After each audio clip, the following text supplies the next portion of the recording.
Bonjour à tous. Alors dans cette vidéo, nous allons voir si une balle subsonique 9 mm en pointe creuse peut être aussi efficace qu'une supersonique. Et on va voir que ça peut être le cas, vraiment.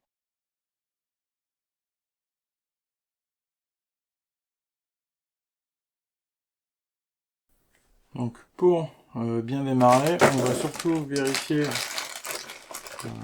que nos cartouches sont toutes à la même longueur. Donc ça c'est vraiment important. Donc là, elles sont toutes à 29,5 mm. J'ai dû réduire un peu par rapport à la longueur max préconisée. L'ogive est tellement large qu'elle a du mal à chambrer dans mon pistolet, dans mon canique. Donc voilà, un peu moins de poudre, un tout petit peu moins de poudre, réduire un peu la longueur totale. Donc là, 29,5, elles sont toutes à 29,5. Comme ça, je sais que si je règle sur une des balles, les autres, ce sera la même chose. Donc pour bien régler, je vais faire comme l'autre fois. Je vais peser mes cartouches. Donc là, je suis à 224,7, 224,6. On va attendre que ça stabilise. Et je vais percer pour enlever 10 grains cette fois-ci. Donc passer de 224,7 à 214,7.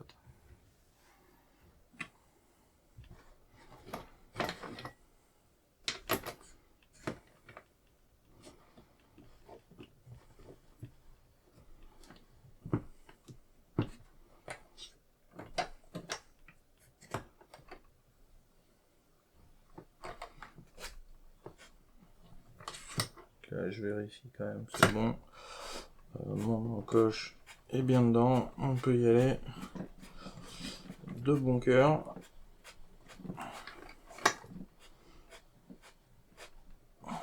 Le départ est toujours vraiment difficile. Voilà, voilà. Hop, je commence à avoir des copeaux. Je sais que ça prend dedans.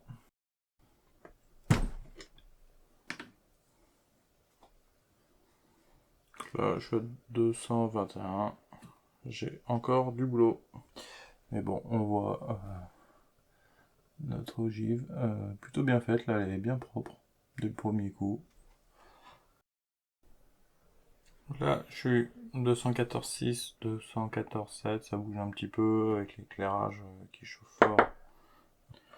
Voilà. Bon, après, 10 grains, là, ça fait quand même... ça fait travailler pas mal, hein. On est assez loin à l'intérieur. Bon, il y a de la marge, hein, la balle est longue. Je vais mesurer, essayer de voir, jauger combien ça peut faire. Mais on a enlevé pas mal de matière. Histoire d'avoir un ordre d'idée.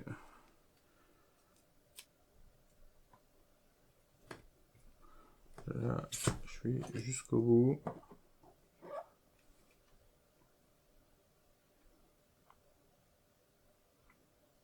Et on a 7 mm 5. Donc ça fait un beau trou, vraiment. Donc on va voir comment ça se comporte cette fois avec ça, en espérant que ça va bien expanser. Et en prime, si ça suffit pas, on rajoutera la petite technique du cruciforme. C'est-à-dire qu'en fait on va créer une empreinte avec tout simplement un embout de tournevis cruciforme. Donc l'empreinte va créer des fentes à la place de ce cercle. Et ces fentes en fait vont créer des points de rupture qui vont permettre d'expanser plus facilement et de libérer un peu plus d'énergie.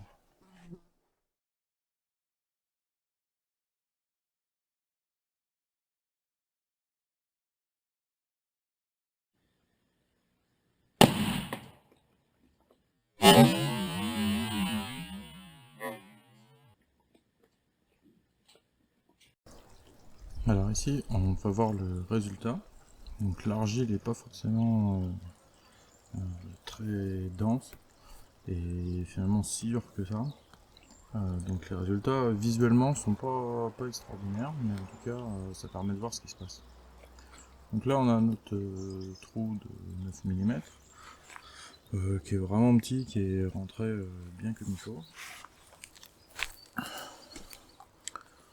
on voit tout de suite qu'au niveau du trou de sortie, c'est un petit peu plus important. Là, si j'ouvre un peu, voilà, bon, on a une cavité qui est un petit peu plus importante que le trou d'entrée, mais qui n'est pas forcément énorme. Sur les FMJ, ça fait ça partout, ça passe à travers, et voilà, c'est juste l'énergie dégagée qui va créer cette cavité, et qui va passer à travers tout ce que vous avez. Donc là, il y avait quand même 30 kg, c'est passé à travers assez facilement. Donc on voit au niveau du deuxième, là, avec la pointe creuse, on est quand même un petit peu plus gros. Donc ça, c'est côté entrée. Là, on est côté sortie. Donc on voit que à ce moment-là, on commence à avoir un petit peu d'angle, ça a légèrement dévié de la trajectoire. Et on a une cavité encore un petit peu plus importante. Et ça commence vraiment à s'ouvrir du coup au niveau de la deuxième.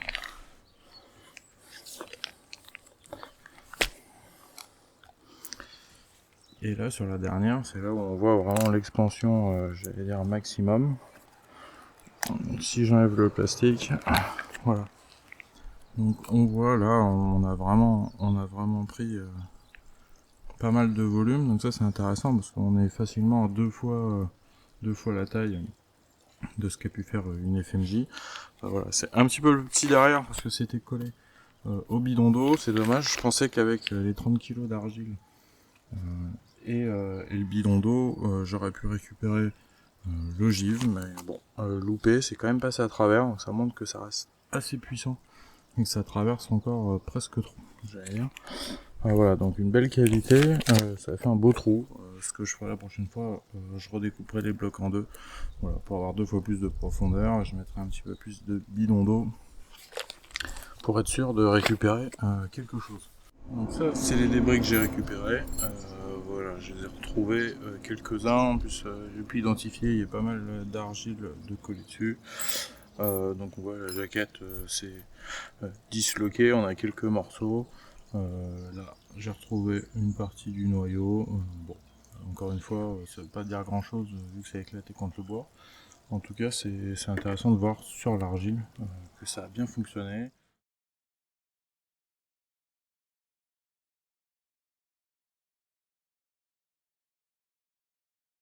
Donc, ce qui est très intéressant, c'est de comparer déjà, je veux dire, les valeurs sur le papier entre une supersonique. Donc là, j'ai pris le cas classique 9 mm, 124 grains, FMJ. Donc là, réglé pour mon canon, c'est un Canic TP9 avec un canon de 5 pouces 75 ou 146 mm. Donc, chargement classique BA9 plutôt dans le haut de la table avec un peu plus de 0,32 grammes, là ça fait 5 grammes. On voit qu'on peut atteindre du coup une énergie de 472 joules et en vitesse on a 342 mètres secondes. Donc on n'est pas non plus beaucoup plus rapide que la vitesse du son. Ça représente un facteur IPSC, voilà, on est à 139. Donc si vous tirez, vous pouvez faire tomber du gong, il n'y a pas de problème, c'est fait pour. Ça fonctionne bien. Donc on va voir, ce qui est intéressant, c'est que si vous utilisez des subsoniques mais assez lourdes, on va pouvoir se rapprocher, voire même atteindre la même énergie grâce au poids de balle élevé, même si la balle, elle, va être subsonique. C'est un peu l'effet qu'on a pour ceux qui préfèrent le 45 au 9 mm. On a une balle plus lourde, mais plus lente, donc elle est subsonique, mais elle a quand même autant d'énergie, voire plus. Donc là, on est sur la simulation 9 mm. Donc là, j'utilise les fameuses 158 grains que je viens du coup percer pour faire des pointes creuses et qui passent à 148. Donc là, on est à 148 grains. La différence par rapport à mes premiers essais, j'ai dû réduire la longueur maximum de la cartouche. Donc là, on est à 29,5 mm et on va le faire toujours dans le canon du Canic qui est à 5,64 15.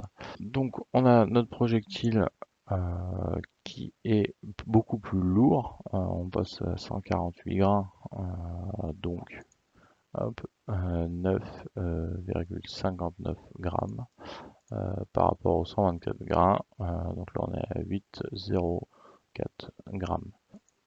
Et on va voir que là, j'utilise une charge un peu plus costaud forcément, mais ce qu'on peut remarquer tout de suite, c'est l'énergie. Ici, elle est de 424 joules contre 472. Donc on n'est pas si loin que ça, même pour du subsonique. Finalement, des valeurs qu'on peut avoir sur des balles classiques et supersoniques. Là, on était à 139 en facteur IPSC et là, on est à 144. Donc c'est pareil, hein, il n'y aura pas de problème, ça peut faire tomber du gong. Donc on voit le poids a permis de récupérer légèrement de la vitesse. Là, avec la A1, on peut pas charger beaucoup plus. L'avantage des canons un petit peu plus longs, ou même si c'était tiré par exemple dans un MPN5 avec un canon plutôt d'alentour de 8,5 pouces, on pourrait avoir une poudre un petit peu plus lente qui nous permettrait encore de gagner en vitesse euh, et sans atteindre trop de pression. Donc toujours avec la même balle, si j'utilisais par exemple de la RS20, on pourrait, avec une pression même un petit peu inférieure, atteindre 477 joules. Finalement, c'est même un peu plus que le supersonique. Donc on pourrait lui aussi faire évoluer un petit peu. Mais voilà, c'est pour dire qu'on peut arriver quasiment à avoir autant d'énergie avec du subsonique en 9 para qu'avec du supersonique. Donc ça reste assez intéressant.